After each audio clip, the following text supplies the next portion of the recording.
Hi, it's Carolyn. I'm here to help you learn how to bake and decorate amazing cakes. And in this video, I'm going to show you how to decorate this unicorn rainbow cake. My cake is already baked, filled, iced, and it's in the refrigerator waiting to be decorated. I have tons of videos showing you how I do that process. That will be linked below. And I will also let you know how much I charged for this cake. So let's get started. I have Gumtex powder, Tylose powder, CMC powder. It's all basically the same thing. It's mixed into my fondant. I only work with marshmallow fondant. I get the best result from marshmallow fondant. Sprinkle a little bit on there, knead it into the fondant, roll it out and let it sit. The fondant is going to set up harder and it's going to be so much easier to work with. I will link this down in the description. I'm making the rainbows. I have a little cake box lid that I'm setting the rainbows on. You can use a cookie sheet or a cutting board, but I'm rolling little strips of fondant out pretty thin, and I'm making sure I'm not putting my fingerprints in them, so you have to lightly roll it out, and I'm spreading my hands apart as I'm rolling it out. And then this one, it's going to go on the top of the cake and come down the side, so I have it really long on the right side. And then that other one is going to go in the middle of the front of the cake, so I have it even on both sides. And I'm not doing typical rainbow colors. These are pastel colors and they're not in rainbow order, but I'm just taking all of the colors that I'm using and rolling them out and wrapping them around here. I will glue them together once I have them all in the correct position. And I'm just trimming the ends. I will trim them a little later, but I'm making these a little longer than they need to be so I can cut them to fit when I put them on the cake. And now I have a really small paintbrush and a little bit of water. You don't want to use too much water because you don't want it to seep out on the top or underneath. So I'm just getting a little bit of water in between all of these colors to glue them together.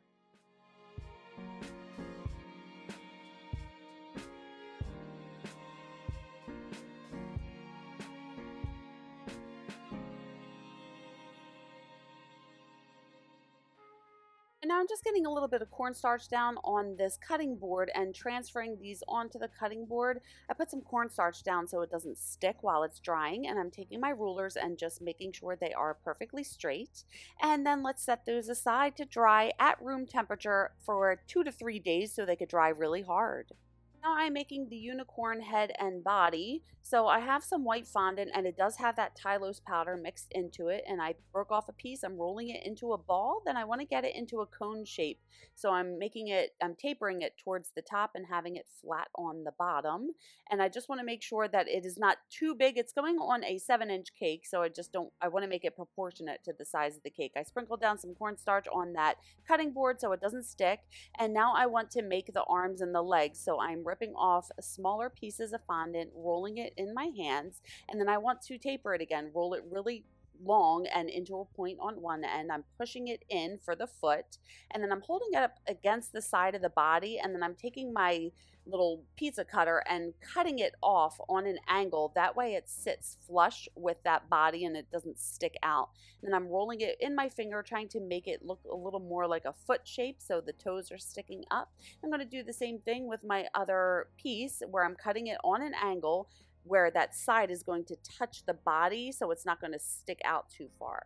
And now I'm doing the same thing for the arms. So I have a small piece of fondant. I'm tapering it on one end and flattening it on the other. And then the part that's touching the body, I'm cutting it on an angle so it is really thin where it touches the body and it doesn't stick out too much. And I'm doing the same thing for the other arm. And you want to make sure you get a little bit of water behind each of those pieces when you stick them down to the body. Now I want to make the head, so I have a ball of fondant. I'm rolling it into like an oval shape and then flattening the top part where the eyes are going to go so the mouth sticks out just a little further. And I need these pieces to set hard before I start working with them, so I'm making this a day in advance. I'm going to set those aside at room temperature to dry overnight. Now I got my cake out of the refrigerator. That icing is hard and cold and solid. I'm not going to mess it up. Now that body has dried overnight, so it is hard. I got 2 toothpicks in the bottom and I'm getting a little bit of icing underneath it, and I want to set this a little off to the left side of the cake, and I'm holding the head up there, and I feel like that body was a little too high, so I'm getting some scissors and just cutting a piece of that fondant off and then smoothing it out that with my fingers, and now I put the head on and it looks a lot better. It wasn't too tall. I took my Dresden tool and just created a little smile there for the mouth, and now I'm just freehanding this, and I'm just making little half moon shapes for the eyes, and I have an edible marker here, and I'm just tracing those shapes that I made with my Dresden tool. I like to make the shapes first with my Dresden tool to make sure that I have them in the correct position, and then I trace it with the marker. And then I'm making 2 little eyelashes on the end of each of those eyes. I want to get a toothpick underneath the head, and 2 toothpicks, that way it doesn't twist when I put it in there. Get a little bit of water on the body and underneath the head, and I'm going to slide that down.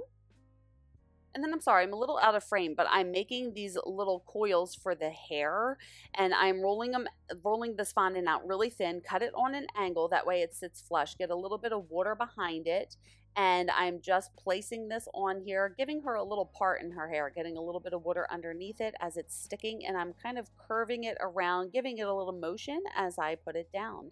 And I'm going to do this for a bunch of different colors, so I'm rolling this fondant out really thin, making sure that it comes to a point in one end, cutting it on an angle in the other, get a little bit of water behind it, and just framing the face with all of these little colored pieces.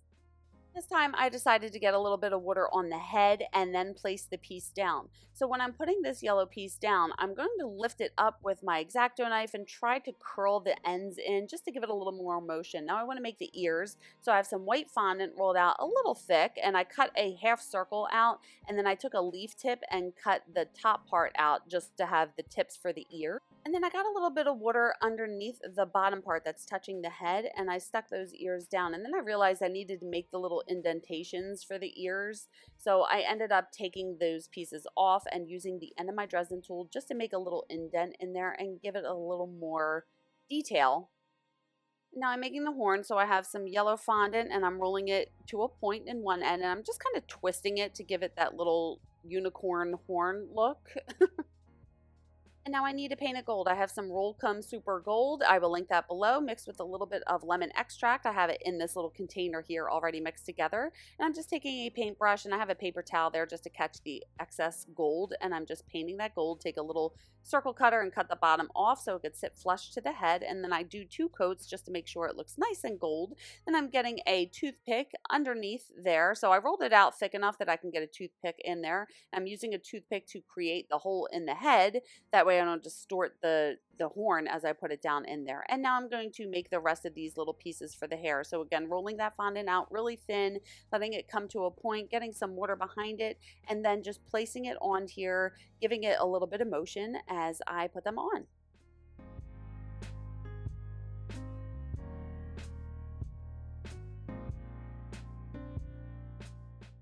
Now I'm making the clouds. I have this white fondant rolled out thick enough that I can get a toothpick in underneath them, and I have these cloud cutters. I will link them below, and I'm cutting them out and then taking my fingers and smoothing those jagged edges, and I'm just going to set those aside on a cake box lid to dry overnight at room temperature. Cake has been sitting out for about an hour as I've been assembling that unicorn, so this icing has gotten soft. I have this little impression mat. I will find this and link this in the description. I'm starting in the very front of the cake, so the pattern matches up in the very front, and then I'm going down the right side and I'm realigning that pattern and continuing this all the way to the back of the cake, and then once I'm at the back, I continue on the other side. So I start on the left side, match that pattern up, and then go to the back of the cake. That way, if the pattern doesn't match up, it's on the back of the cake and it doesn't really matter. But the cake gods were on my side, so the pattern matched and it looks nice and perfect. And then from using the impression mat, it pushes the icing up over the top of the cake, so I just like to wet a spatula and just press that icing back down. Now I have some piping gel and I put it in the lid. I have 4mm gold dragées, and I will find them and link them below. I sprinkle them in the lid, and I'm taking some tweezers to place these little gold balls at all of the intersections. Yes, I know they do make a dragée gun, and it It looks like it's pretty easy to use. However, I've been doing it this way for so long, I just prefer to do it this way. You could do it whatever way you choose. And then once I have them all done, look how pretty that looks. Let's put that back in the refrigerator so the icing can solidify. So that was in the fridge overnight. And now I have an icing bag with the tip number 12, and I'm just piping these little white dots around the entire perimeter of the bottom of the cake. Now, anytime you pipe little dots like this, there are little points sticking out. One of the people in my Facebook group called them icing nipples. So what you have to do is take a wet paintbrush and press in those points. If you leave the points on there, it's going to look amateur. It looks much more professional and polished if you push in your points. Now look at that rainbow. I'm going to sink that left side into the cake. So I need to trim the bottom of it to make sure that it can sink into the cake deep enough so it's not going to fall over. So I'm making a little mark as to where I'm pushing that into the cake, and I feel like that left side still needs to sink into the cake a little more, so I'm trimming the right side a little bit. Now I'm taking a spatula and I'm cutting out this icing where I made that little mark where the rainbow is going to go, and I'm lifting some cake and some icing out of here and creating a void that rainbow can sit into. And then once I have that all dug out, I'm taking some soft room temperature icing and filling that in. And I'm just piping a couple more of those little white dots on the board, pushing in my points. And now I'm countersinking that left side of the rainbow down into the cake. And the right side of the rainbow was supposed to go into those little clouds. And I piped them in the wrong spot, but I'll take care of that. Now I'm getting a little bit more pink icing and I'm filling in that little void here. So remember that icing, the cake is cold and the icing is hard. So I'm not going to mess it up as I do this. So I'm just taking a little palette knife and closing that hole, that gap that was there, and just smoothing everything out.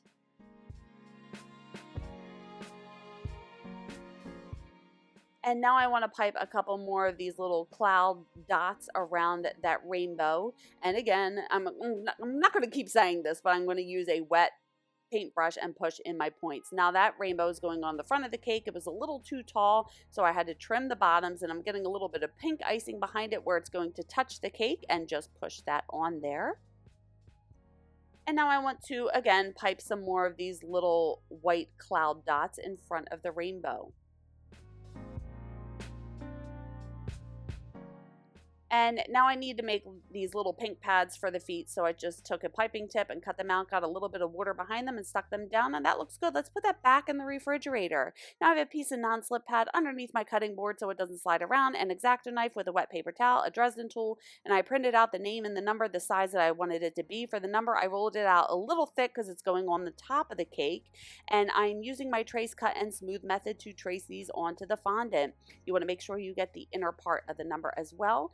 Since this is a thicker piece of fondant, I need to create a guideline first before I cut it out. Now you always want to cut out the center pieces first. It's kind of a pain in the butt to do this. So the fondant was a little soft, so I had to push that center piece through. I wasn't able to really lift it up and out. So then I flip it over and I cut out that excess fondant, and then I'm using my tools to smooth that out. So this is going on the top of the cake, so you want the back of it to look pretty as well. Now I'm making my guideline cut. You want to just put the tip into that thicker fondant to create a guideline. That way, when I stick the tip all the way down to the cutting board, it's not going to distort the shape of the number. So I'm just working in small sections here, cutting all of this fondant away. And then once I have that done, it looks a little sloppy. So I need to flip it over, take my fingers and my tools and smooth my cuts. And then I flip it right side up and do the same thing as well. Let's realign that back on that piece of paper and set that aside. And now I'm doing the same thing for the letters. So I'm doing each letter a different color. So I have a bunch of different colors of the fondant rolled out. And again, it does have that gum text powder mixed into it. And I'm tracing it on there and then using my X-Acto knife to cut it out. Now this fondant isn't super thin. It's still a little thick. So I had to create a guideline first. And then once that guideline is done, I stick the tip all the way down to the cutting board and cut it out. And again, I'm going to take my fingers and just smooth my cuts, making sure they look nice and pretty. And like I said before, you always want to make sure you cut out the center pieces of the letters first before you cut the rest of it out. Now, this font is called Bubble Mint. I have a PDF with all of my favorite fonts and with my favorite numbers. I will link that down in the description for you. Let's realign them on top of the picture and set that out at room temperature to dry. Now I got my cake out of the refrigerator, so remember that icing is cold and hard again. I have some piping gel. I'm just putting these letters on the board and making sure I get them in the right position before I get a little bit of piping gel behind each letter and stick that down.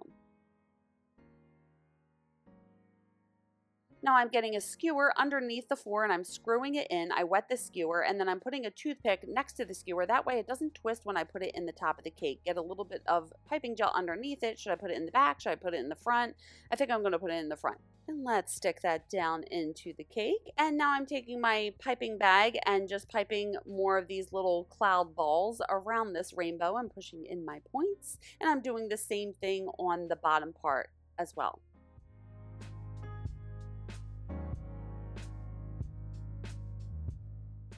Now I'm holding up the clouds to see where they will look best. I got a little toothpick underneath it, but I'm putting it in on an angle so it angles down into the cake and it won't stick out. And that looks really good there. And then I just want to see where these clouds are going to look good. So I get a little toothpick underneath it and stick it down into the cake. For the clouds that I want to stick up a little higher, I'm using a longer skewer and sticking that down. You just want to gently twist it in there. Don't jab it in there. You don't want to distort the shape. But these clouds have sat out for about 24 hours, so they are holding their shape and they are pretty stiff. Getting a little bit of piping gel in front of that cloud that's going to stick to the back of that number. And just filling in the top of the cake with these clouds. Now I am piping a little bit more of these little cloud balls around here. So I'm doing a second layer in front of that first layer and I'm going to push in my points. And I want to put this back in the refrigerator so these balls can solidify, the icing balls can solidify before I add some more on there. So I put that back in the fridge and then I took it out and now I'm adding a few more. I feel like it's a little easier when the icing is solid to add more on top of it so they don't just melt into each other. So I'm putting these random ones on here in random sizes and pushing in my points, and look how cute this cake is. So there you go. How adorable is this cake? Now, I did step out of my comfort zone and made a 3-dimensional character. Most of the time, I make 2-dimensional, which is flat fondant figures. I just am so much better at doing it that way. This one is cute. However, I prefer my 2-dimensional unicorn. I have a video where I show you how to make this cake with this 2-dimensional unicorn, and that will be linked below. And these rainbow cakes with the rainbow coming down the side have been really popular lately. I have quite a few videos showing you how to do them. Now this cake on the inside is a 2-layer torted 7-inch cake, and I have a video where I talk about when I tort and when I don't tort my cakes, and that will be linked below. It feeds about 16 to 20 people, and how much did I charge? This one was $290. So I think that's it. What new techniques did you learn in this video? I would love to know. Leave it in the comments below. And just a reminder, I have a Cake Academy membership program where I can help you elevate your cakes to the next level. The top 2 tiers have access to my exclusive Facebook group, and in that group I go live, I teach classes, I post my YouTube videos early, I post video tutorials that I do not post publicly on YouTube or any other social platform. I post pictures of all of the cakes that I make along with how much I charged, and we are having so much fun in that group and we are learning so much from each other. I would love to have you aboard. All of the information is in the description. Please like this video if you liked it, and if you're enjoying my tutorials, I would be so grateful if you could buy me a coffee. My link is down below. And I would love it if you would keep in touch on socials, and you can check out my website. And if you want to stick around, you can watch this video next and hit subscribe and the bell if you haven't already. Thank you so much for watching. I love you guys. And remember, it's cake. Have fun. I will see you on the next one.